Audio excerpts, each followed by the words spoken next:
তখন ব্লকের সামনে থেকে বিজেপির দুষ্কৃতিকারীরা এসে রাস্তার উপরে মিছিলের উপর হামলা করবে।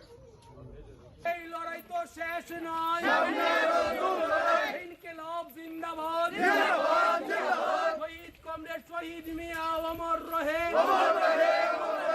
শহীদ মিয়াকে খুন করে লাল ঝান্ডাকে দুর্বল করে দেওয়া যায় না, যাবে না।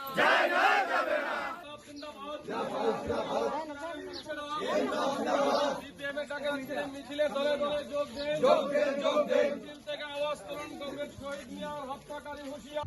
শহীদ চৌধুরী প্রাক্তন মন্ত্রী, বর্তমানে আমাদের ত্রিপুরা বিধানসভা বিধায়ক, উনি আসবেন 8টার আগে আসার কথা ছিল। গুরুত্বপূর্ণ একটা মিটিং কার্যকলাপ এই রাজ্যের মধ্যে তারা সংগঠিত করেছে। রাজ্যে সর্বত্র প্রায় গণ আন্দোলনের কর্মী নেতাদের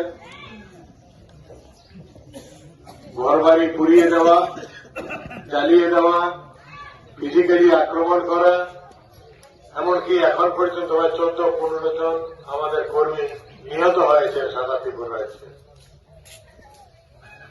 এই যে ঘটনাগুলি চলছে, রাজ্যের মানুষ দারুণভাবে উদ্বিগ্ন।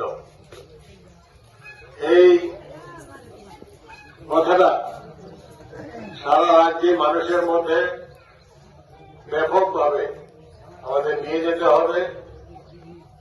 অহেতুক কোন উৎপাত ছাড়া, গণ্ডগোল ছাড়া এভাবে একটা মিছিলের মধ্যে আক্রমণ করে খুন করা, এটা সভ্য জগতে দেখা যায় না, বিরল। একটা বয়স্ক লোক, তার হাতে লাঠিও ছিল না, অন্য কোনো কিছুও ছিল না, কিন্তু নিরীহ একজন কমরেড, প্রায় 75 থেকে 80 বছর বয়স হবে। আমরা বাড়িতে গিয়েছিলাম, ওনার বিরোধী দলের নেতা মানিক সরকার সহ এমএলএদের একটা টিম আমরা গিয়েছিলাম, দেখেছি 3টি মেয়ে 3টি ছেলে।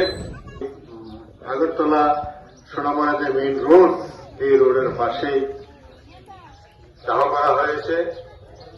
আমরা সেখানেও গেছি, দেখেছি।